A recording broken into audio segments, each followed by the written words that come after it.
आज की इस खास चर्चा में आपका स्वागत है। आज हम एक ऐसे विषय की गहराइयों में उतर रहे हैं जो अक्सर सतह पर ही रह जाता है। महिलाओं द्वारा यौन संबंध के लिए मना करने के पीछे के कारण और वो मनोवैज्ञानिक पहलू जिन्हें पुरुष साथी कई बार समझ नहीं पाते या शायद नजरअंदाज कर देते हैं। ये थोड़ा संवेदनशील विषय है, पर रिश्तों की समझ के लिए मुझे लगता है बहुत जरूरी है। हमारे पास जो जानकारी है वो नैदानिक मनोवैज्ञानिक डॉक्टर शुभम उनके विचारों और एक चर्चा पर आधारित है। उन्होंने इस पर कुछ बहुत बारीक और अहम बातें सामने रखी हैं जो आम धारणाओं से काफी अलग हैं। तो आज हमारा मकसद सिर्फ ना शब्द सुनना नहीं है, बल्कि उसके पीछे की जटिल भावनाओं, अनुभवों और वो जो मनोवैज्ञानिक सच्चाइयां हैं उन्हें परत दर परत खोलना है। कई बार इसे सिर्फ आकर्षण या मूड से जोड़ देते हैं ना, लेकिन डॉक्टर शुभम के अनुसार कहानी इससे कहीं ज्यादा गहरी है, थोड़ी उलझी हुई भी। चलिए कोशिश करते हैं इसे समझने की। तो सबसे पहले शुरुआत इस बुनियादी समझ से करते हैं कि यौन अस्वीकृति को सिर्फ शारीरिक आकर्षण की कमी या उस पल की अनिच्छा, बस इतना ही देखना शायद सबसे बड़ी गलती है जी। जैसा कि डॉक्टर शुभम भी जोर देते हैं, ये अक्सर भावनाओं के उतार चढ़ाव, कुछ पुराने अनकहे अनुभव और व्यक्तिगत सीमाओं के एक जटिल जाल से बुना होता है। इसे सीधे सीधे आकर्षण से जोड़ देना वो असल मुद्दे तक जाने से रोकता है ना? हाँ बिल्कुल। और देखिए, इस समझ को अपनाना ही एक स्वस्थ और गहरे रिश्ते की तरफ पहला कदम है। अस्वीकृति के पीछे कई ऐसे कारण हो सकते हैं जो पहली नजर में दिखते नहीं, लेकिन वो रिश्ते की नींव को अंदर ही अंदर प्रभावित कर रहे होते हैं। ये सतह के नीचे बहती धाराओं की तरह हैं, जिन्हें महसूस करना, समझना जरूरी है, वरना रिश्ता कब कमजोर पड़ जाए पता ही नहीं चलता। डॉक्टर शुभम इसे भावनात्मक अंडरकरेंट्स कहते हैं। भावनात्मक अंडरकरेंट्स, वाह, ये शब्द ही कितना कुछ कह देता है। तो चलिए इन्हीं अंडरकरेंट्स को समझने के लिए डॉक्टर शुभम ने जो मुख्य मनोवैज्ञानिक कारण बताए हैं उन पर ध्यान देते हैं। मुझे लगता है यहीं से ये बातचीत सतही धारणाओं से हटकर असल में दिलचस्प और गहरी होती जाएगी। हाँ, और डॉक्टर शुभम जिन मनोवैज्ञानिक कारणों का विश्लेषण करते हैं वो रिश्तों की गतिशीलता पर बहुत गहरा असर डालते हैं। उन्होंने कई वजह बताई, लेकिन 5 मुख्य कारणों पर उन्होंने खास जोर दिया है। पहला और शायद सबसे आम भी है भावनात्मक दूरी, इमोशनल डिस्कनेक्ट। उनके मुताबिक अगर एक महिला अपने साथी से भावनात्मक रूप से कटी हुई महसूस करती है या उसे लगता है उसे सुना नहीं जा रहा, समझा नहीं जा रहा, तो शारीरिक अंतरंगता उसके लिए एक तरह से बेमानी हो जाती है। देखिए, शारीरिक नजदीकी सिर्फ एक शारीरिक क्रिया तो है नहीं, ये भावनात्मक जुड़ाव का ही एक विस्तार है। और जब वो जुड़ाव ही खोखला महसूस हो तो शरीर उस नजदीकी के लिए तैयार नहीं होता। ये बात तो सोचने वाली है। अगर दिन भर की बातचीत में ही संवादहीनता है, एक दूसरे की भावनाओं का सम्मान नहीं है, तो फिर रात को अचानक शारीरिक नजदीकी की उम्मीद करना वो शायद बेमानी हो सकता है। क्या डॉक्टर शुभम ने इस भावनात्मक दूरी के कुछ खास संकेतों का भी जिक्र किया है? कुछ उदाहरण? हाँ, उन्होंने बताया कि ये दूरी कई तरह से दिख सकती है, जैसे बातचीत का कम हो जाना, या फिर एक दूसरे के जीवन की छोटी बड़ी बातों में रुचि ना लेना, तारीफ या प्रशंसा के शब्दों की कमी होना, या फिर मुश्किल समय में वो जो भावनात्मक सहारा होता है उसका अभाव। जब ये चीजें लगातार होती हैं तो एक साथी, खासकर महिला, वो भावनात्मक रूप से अकेला महसूस करने लगती है, और ये अकेलापन, ये शारीरिक अंतरंगता के रास्ते में एक बड़ी दीवार बन जाता है। आप समझिए। समझ गई। अच्छा, दूसरा कारण क्या है जिस पर डॉक्टर शुभम ध्यान दिलाते हैं? दूसरा महत्वपूर्ण बिंदु है पुराना आघात, पास्ट ट्रॉमा। डॉक्टर शुभम इस पर बहुत जोर देते हैं कि पिछले नकारात्मक अनुभव, चाहे वो किसी पुराने रिश्ते से मिले हों या बचपन के हों या जीवन की कोई और दर्दनाक घटना हो, वो वर्तमान रिश्तों में अंतरंगता के लिए बहुत बड़ी बाधा बन सकते हैं। ये अनुभव हमारे अवचेतन मन में गहरे बैठे होते हैं और असुरक्षा, डर या भरोसे की कमी पैदा करते हैं। नतीजतन शारीरिक रूप से करीब आना, जो एक तरह से खुद को वल्नरेबल बनाना भी है, वो बहुत मुश्किल हो जाता है। लेकिन क्या ऐसा नहीं होता कि साथी को पता ही ना चले कि उनके पार्टनर के मन में कोई ऐसा पुराना आघात है? इसे पहचानना या इस पर बात करना तो और भी मुश्किल लगता है। बिल्कुल। और डॉक्टर शुभम कहते हैं कि यही सबसे बड़ी चुनौती है। कई बार तो व्यक्ति खुद भी अपने व्यवहार को उस पुराने आघात से जोड़ नहीं पाता या फिर उस पर बात करने में हिचकता है। संकेत बहुत सूक्ष्म हो सकते हैं, जैसे अंतरंगता से बचना, अचानक मूड बदल जाना या कुछ खास स्थितियों में असहज महसूस करना। यहीं पर देखिए, धैर्य और बिना शर्त समर्थन, उसकी भूमिका बहुत बढ़ जाती है। साथी को सुरक्षित महसूस कराना जरूरी है ताकि वो धीरे धीरे खुल सके, अगर वो चाहे तो। ये वाकई बहुत संवेदनशील है। अच्छा, अब तीसरे कारण पर आते हैं। तीसरा कारण है तनाव और थकान, स्ट्रेस और फटीग। ये सुनने में शायद बहुत साधारण लगे, लेकिन डॉक्टर शुभम इसे आधुनिक जीवन शैली का एक बड़ा और अक्सर नजरअंदाज किया जाने वाला कारक मानते हैं। काम का दबाव है, घर की जिम्मेदारियां हैं, आर्थिक चिंताएं, बच्चों की परवरिश, ये सब मिलकर क्या करते हैं? व्यक्ति की मानसिक और शारीरिक ऊर्जा को निचोड़ लेते हैं। तो जब दिमाग हजार चीजों में उलझा हो और शरीर थका हुआ हो, तो यौन इच्छा का पीछे हटना ये एक स्वाभाविक जैविक प्रक्रिया है। इसे व्यक्तिगत अस्वीकार समझना ये गलत है।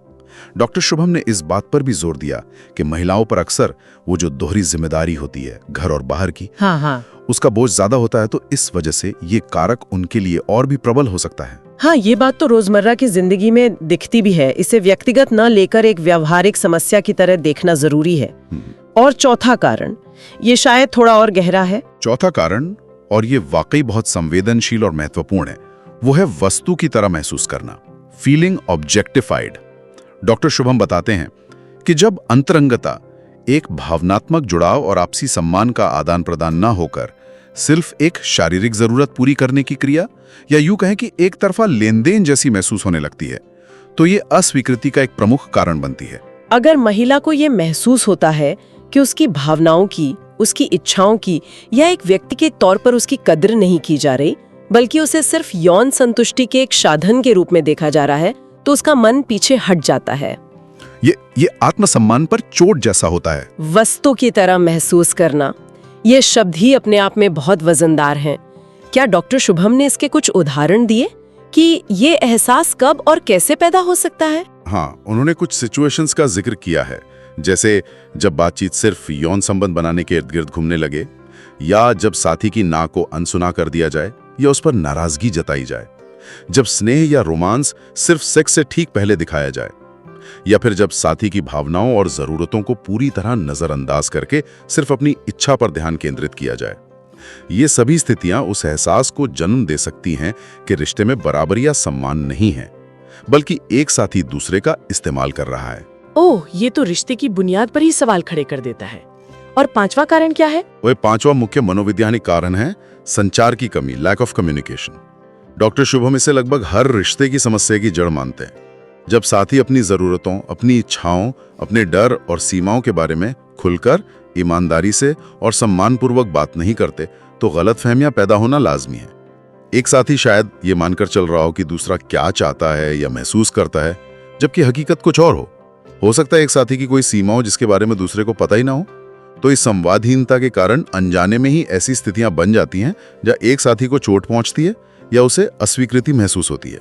तो ये 5 कारण, भावनात्मक दूरी, पुराना आघात, तनाव, थकान, वस्तु की तरह महसूस करना और संचार की कमी, ये मिलकर एक वाकई जटिल तस्वीर बनाते हैं।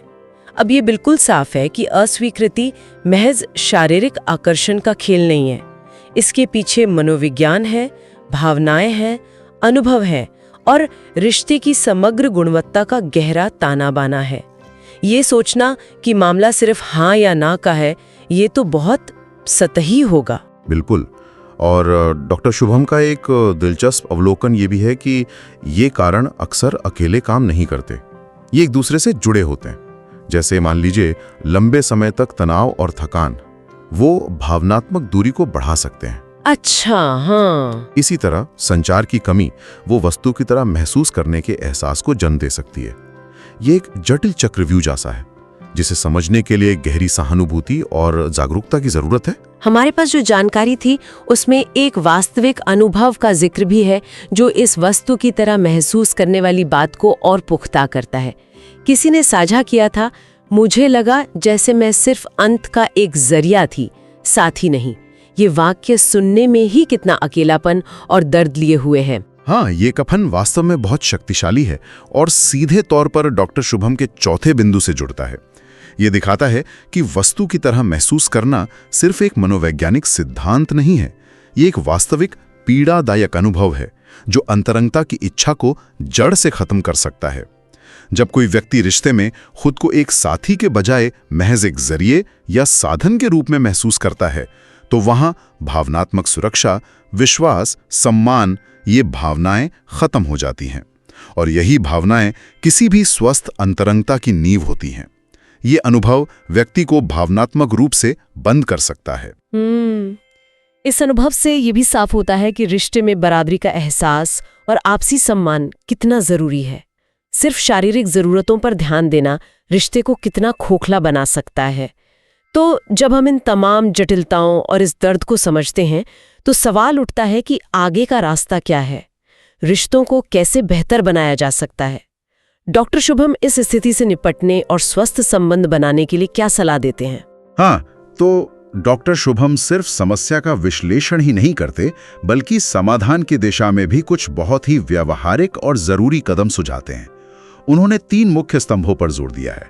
पहला और सबसे महत्वपूर्ण है खुला संचार, ओपन कम्युनिकेशन। इसका मतलब सिर्फ बात करना नहीं है, बल्कि सही मायने में सुनना और समझना भी है। अपनी इच्छाओं, जरूरतों, डर और सीमाओं के बारे में ईमानदारी से, बिना किसी डर या झिझक के और सम्मान के साथ बात करना।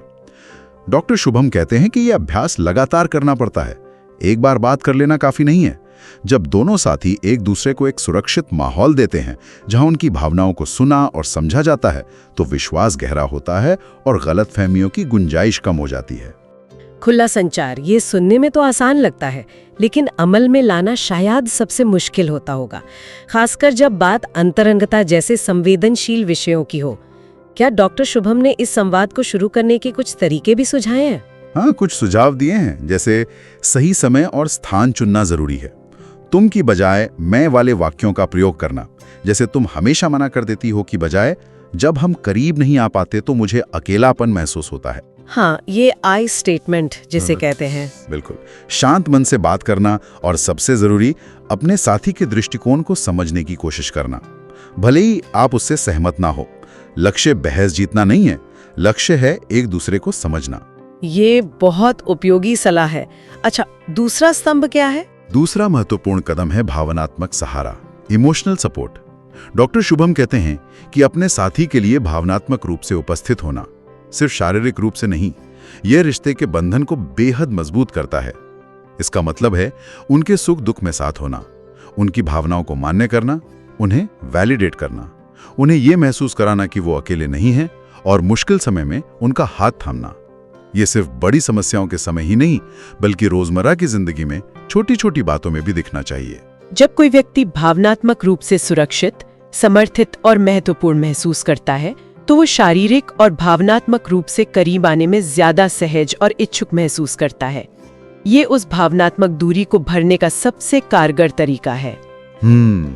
यानी भावनात्मक जुड़ाव ही शारीरिक जुड़ाव का आधार है। ये सिर्फ सुनने से कहीं बढ़कर है, ये सक्रिय रूप से साथ देने और समझने के बारे में है। ठीक है। और तीसरा स्तंभ, और तीसरा लेकिन उतना ही महत्वपूर्ण पहलू है धैर्य, पेशेंस। डॉक्टर शुभम इस बात पर बहुत बल देते हैं कि यह समझना निहायत जरूरी है कि अंतरंगता एक साझा अनुभव है। ये कोई मांग, अधिकार या कर्तव्य नहीं है। हर व्यक्ति की भावनाएं, इच्छाएं, ऊर्जा का स्तर उस समय, स्वास्थ्य और परिस्थितियों के साथ बदलता रहता है। साथी की नाक का सम्मान करना, उनकी सीमाओं को समझना और उन पर किसी भी तरह का भावनात्मक या मानसिक दबाव न बनाना, ये एक स्वस्थ और सम्मानजनक रिश्ते की पहचान है। धैर्य दिखाने से साथी को यह संदेश मिलता है कि उनकी भावनाओं और स्वायत्तता की कद्र की जाती है, न कि उन्हें सिर्फ एक इच्छा पूर्ति का जरिया समझा जाता है। खुला संचार, भावनात्मक सहारा और धैर्य, ये तीनों बातें एक दूसरे से कितनी जुड़ी हुई हैं। इन्हें अमल में लाना हाँ, निश्चित रूप से आसान नहीं होगा। इसमें लगातार प्रयास और आत्म जागरूकता की जरूरत होगी। लेकिन जैसा कि डॉक्टर शुभम इंगित करते हैं, ये सिर्फ अस्वीकृति की स्थिति से निपटने के तात्कालिक उपाय नहीं है, बल्कि ये एक गहरे, ज्यादा संतोषजनक और टिकाऊ रिश्ते की नींव रखने वाले सिद्धांत हैं। ये रिश्ते को सतही आकर्षण से उठाकर आपसी समझ और सम्मान के स्तर पर ले जाते हैं। तो इस पूरी चर्चा का सार क्या निकलता है? इन सभी मनोवैज्ञानिक सच्चाइयों, वास्तविक अनुभवों और डॉक्टर शुभम की सलाह को ध्यान में रखते हुए हम शायद ये कह सकते हैं कि यौन अस्वीकृति को व्यक्तिगत अपमान या साथी के प्यार में कमी या अपने आकर्षण पर सवाल की तरह नहीं देखा जाना चाहिए। ये उससे कई ज्यादा जटिल है। बिल्कुल सही कहा आपने। इसे एक अवसर के रूप में देखना चाहिए, एक दूसरे की अंदरूनी दुनिया, जरूरतों और सीमाओं को बेहतर ढंग से समझने का अवसर, और एक जोड़े के रूप में एक साथ विकसित होने का अवसर।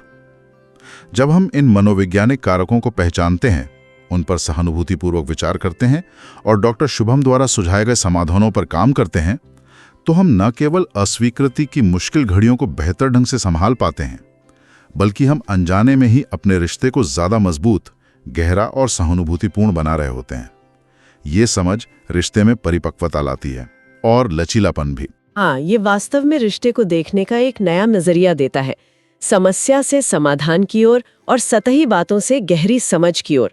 और जाते जाते हम अपने श्रोताओं के लिए एक विचार छोड़ जाते हैं जिस पर वे शायद आगे सोच विचार कर सकें।